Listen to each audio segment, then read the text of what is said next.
వైఎస్ఆర్సీపీ తరఫున దొల్లు దొరబాబు గారు పోటీ చేస్తారు, టీడీపీ తరఫున నిమ్మకాయల చిన్నరాజప్ప గారు పోటీ చేస్తారు. మీ మద్దతు ఎవరికి ఇద్దాం అనుకుంటున్నాం? ఎవరికి ఇస్తే బాగుంటుంది అనుకుంటున్నాం? మరి మళ్ళీ జగన్ రెడ్డికి ఎందుకు ఏంటి మరి? ఆయన పథకాలు ఏమి రాలేదు, ఆయన ఇచ్చిన పథకాలు మరి. కానీ అయినా సరే ఆ ప్రభుత్వం బాగుంది, నీకు నచ్చింది? వచ్చే ప్రభుత్వం కూడా అదే కావాలనుకుంటున్నాం. జై జగన్ అంటున్నాం. మీరు ఏ ఊరండి? గుంటూరు అండి, సోమలకోట మండలం అండి. ఏమండి గతంలో వైఎస్ఆర్సీపీ ప్రభుత్వంలో ఈ జగన్మోహన్ రెడ్డి గారు పెట్టిన సంక్షేమ పథకాలు అన్నీ అన్నాయండి మీకు? అంతే అండి. ఏ విధమైన పథకం మీరు లబ్ధి పొందారండి? సరే, కాల్కి యాక్సిడెంట్ అయిన తర్వాత ఇన్సూరెన్స్ ఒకటి వచ్చిందండి. ఆరోగ్యశ్రీ ఉందండి మీకు? ఆరోగ్యశ్రీ ఉందండి. ఆరోగ్యశ్రీ మీ ద్వారా ఆపరేషన్ జరిగిందండి? కాదండి, గవర్నమెంట్ హాస్పిటల్లో జరిగింది. మరి ఇన్సూరెన్స్ ఉంది. అదేనండి, ఇన్సూరెన్స్ మీద డబ్బులు వచ్చాయండి.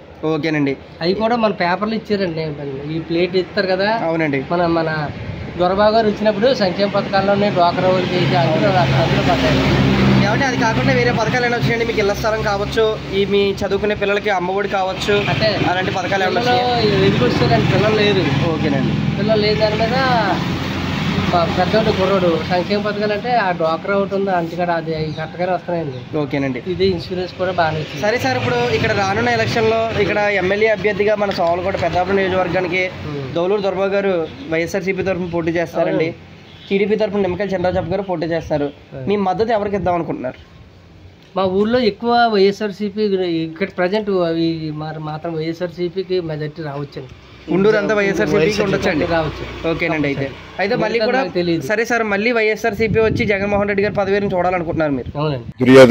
దుర్యోధన సార్, దుర్గం పేరు దుర్యోధన. Okay sir. ఏ ఊరు సార్? కాకినాడ సార్. సార్ అయితే మరి ఇక్కడ పంత నానాజీ గారు అలా కన్నబాబు గారు పోటీ చేస్తున్నారు సార్ ఎలక్షన్ ఎమ్మెల్యే తరఫున. మరి ఎవరు వస్తే కాకినాడ ఇంకా డెవలప్ అవుద్ది అనుకుంటున్నారు సార్ రోల్?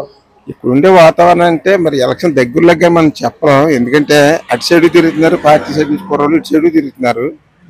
అయితే ఆయనే మంచివాడే, ఈ సైడ్ కూడా మంచివాళ్ళే, దగ్గరలోకి మనం చెప్పలేము. Okay sir. అయితే ఇప్పుడు జగన్ 5 సంవత్సరాలు పరిపాలన జరిగింది కదా సార్, సంక్షేమ పథకాలు చాలా పెట్టారు. మీకు ఏమైనా పొందారు సార్ సంక్షేమ పథకాలు ఏమన్నా? సంక్షేమ పథకాలు అంటే మాకు హౌసింగ్ బోర్డు ఇల్లు స్థలాలు ఇచ్చారు సార్. ఆ తర్వాత 45 సంవత్సరాలు ఉన్న కూడా 18,000 రూపాయలు ఆయన. పిల్లలకి అమ్మఒడి కానీ ఆ పిల్లలకి అమ్మఒడి కొంతమందికి మా మండలికి ఒక ఆవిడకి వచ్చింది, ఒక ఆవిడకి రాలేదు. కాగితాలు తేడా వచ్చి రాలేదు. Sir pension sir? పెన్షన్ నాకు వస్తుందా సార్? మరి చంద్రబాబు గారు 10 సంవత్సరాల పరిపాలనకి జగన్ 5 సంవత్సరాల పరిపాలనకి ఏమైనా మార్పు వచ్చిందంటారా సార్? బాగా మార్పు వచ్చింది. మార్పు అంటే లేనటువంటి వాళ్ళకి హౌసింగ్ బోర్డు ఇవ్వడం, తర్వాత చిన్న చిన్న పథకాలు పెట్టి బాగా లేనటువంటి వాళ్ళకి బాగా పక్కగా పొరుగు వర్గాల్లో ఉన్న వాళ్ళకి ఒక దారిని చూడటం, చదువుకునే వాళ్ళకి ఇంప్లిమెంట్ అదే కొంత బాగా చదువుకోవడానికి ప్లాన్ చేసి దానికి కావాల్సినటువంటి కొన్ని కార్యక్రమాలు కూడా మంచి చేశారు జగన్ గారు. మరి కాకినాడ ఎంపీ తరఫున వైఎస్ఆర్సీపీ పార్టీ తరఫున చలమలశెట్టి సునీల్ గారు, అలాగే జనసేన పార్టీ తరఫున ఉదయ్ శ్రీనివాస్ గారు పోటీ చేస్తున్నారు సార్. మరి కాకినాడ ఎంపీ జనసేన వస్తే బాగుంటుందా లేకపోతే వైఎస్ఆర్సీపీ వస్తే బాగుంటుంది అనుకుంటున్నారు? నేనైతే అంత వెనక్కి చెప్పలేను, కానీ ఉన్నటువంటి అన్ని కార్యక్రమాలు బాగానే జరుగుతున్నాయి కాబట్టి మళ్ళీ పార్టీ వచ్చినా ఆ పార్టీ వచ్చినా మన లేబర్ కి కష్టాలు మామూలు అనుకోండి. రాజకీయం కంటే మరి అది దూరంగా నేను చెప్పలేను. Okay sir, thank you sir. నా పేరు గౌరీశంకర్ అండి. కాకినాడ పక్కన రోల్. సరే, మరి ఇక్కడ పంత నానాజీ గారు అలాగే కన్నబాబు గారు పోటీ చేస్తున్నారన్న, మరి ఎవరితో కాకినాడ రోల్ రన్నింగ్ అభివృద్ధి చెందుతాయి అనుకుంటారు? వీళ్ళు బాగానే చేస్తున్నారు, కన్నబాబు గారు కూడా బాగానే చేశారు కదండి. అయితే ఏంటంటే ఈ మందు విషయంలో కొన్ని మైనస్లు ఉన్నాయి, రేట్లు అయితే ఏం చేశారు. ఓకే అన్న. అయితే మరి ఇప్పుడు జరిగిన 5 సంవత్సరాలు జగన్ పరిపాలనలో సంక్షేమ పథకాలు చాలా పెట్టారు కదా, మీరు ఏం పొందారన్న? నేనైతే ఏం పొందలేదు, పర్లేదు, బాగానే చేశారంటారు. ఇంకా ఏమైనా చేస్తే బాగుంటుందని ఏమైనా చెప్తారనుకుంటారు? ఎవరికి ఎలాగా? అదే ఇంకా అయినా ప్రభుత్వం మారుతారు, దీంట్లో అభివృద్ధి చెందితే ఎటువంటి పరిస్థితుల్లో మారదని జగన్ వస్తారు. జగన్ వస్తారంటారు.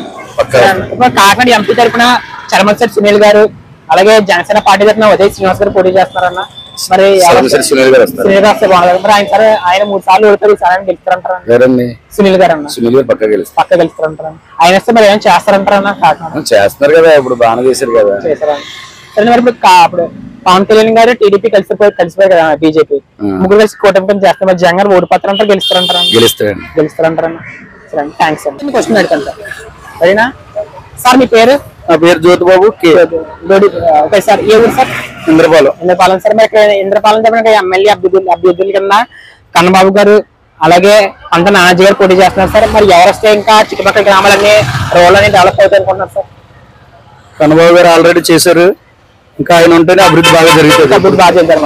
ఓకే సార్, ఇప్పుడు జగన్ 5 సంవత్సరాలు పరిపాలన చేశారు కదా సార్, 5 సంవత్సరాల పరిపాలన సంక్షేమ పథకాలు ఏమైనా పొందారు సార్ మీరు? పొందామండి. ఏం పొందారు సార్? వాహన మిత్ర, అమ్మఒడి, 45 సంవత్సరాలు చేయూత ఇవన్నీ పొందారా సార్? ఓకే సార్, మరి ఇప్పుడు జగన్మోహన్ రెడ్డి గారు 5 సంవత్సరాల పరిపాలనకి చంద్రబాబు గారు 5 సంవత్సరాల పరిపాలనకి ఏమైనా మార్పు వచ్చిందంటారండి? చాలా మార్పు వచ్చింది. చాలా మార్పు వచ్చింది. చెప్తారు సార్ ఏమైనా? విద్యా అవగాహనలో మంచి అవకాశం కల్పించారు పిల్లలకి. మంచి చక్కటి విద్యా అవగాహన ఇంగ్లీష్ మీడియంతో సహా గవర్నమెంట్ స్కూల్ ని పెట్టారు. రూట్ మార్చారు సార్. ఓకే సార్, ఇంకా ఏం చెప్తారు సార్? సచివాలయం వ్యవస్థ, వాలంటీర్ వ్యవస్థ తీసుకొచ్చి సచివాలయం వాలంటీర్ వ్యవస్థ అంటారు సార్, ఆలయం మీద మీరు పెట్టే పట్టించుకుంటున్నారు సార్ మీరు మాదల్లో? సచివాలయంకి వెళ్తే ప్రతి సచివాలయంలో మంచిగా మాకు రిప్లై ఇస్తున్నారు, అన్ని పనులు చక్కగా చేసి పెడుతున్నారు. ఓకే సార్, మరి కాకినాడ ఎంపీ తరఫున చలమశెట్టి సునీల్ గారు, అలాగే జనసేన పార్టీ తరఫున ఉదయ్ శ్రీనివాస్ గారు పోటీ చేస్తున్నారు సార్, మరి పార్లమెంట్ లో ఎవరు సార్ బాగుంటుంది అనుకున్నారు సార్? మనకి ఇంకా పార్లమెంట్ లో ఏంటంటే చలమశెట్టి సునీల్ గారికి ఒకసారి ఆల్రెడీ 3 సార్లు ఓడిపోయారు కాబట్టి 4వ సారి గెలిపించుకుని ఆయన యొక్క అభివృద్ధిని చూడాలన్న ఆలోచనలో చాలా ఉన్నాం. ఓకే సార్, అయితే మరి ఇప్పుడు జనసేన, టీడీపీ, బీజేపీ కలిసి కూటమి చేస్తున్నాయి కదా సార్, మరి జగన్ గారు ఓడిపోతారంటే గెలుస్తారంటారా సార్? అవన్నీ మామూలు. జగన్ గారి యొక్క అభిప్రాయం ఏంటంటే జగన్ గారి మీద ప్రజలకు ఉన్న అభిమానం 50% అయితే జగన్ గారు ఇంకా రూపాయి అసలు తిరిగి పని లేదు, కళ్ళు మూసుకుని ఆయన నగ్గుతారు. Thank you. Please subscribe .news.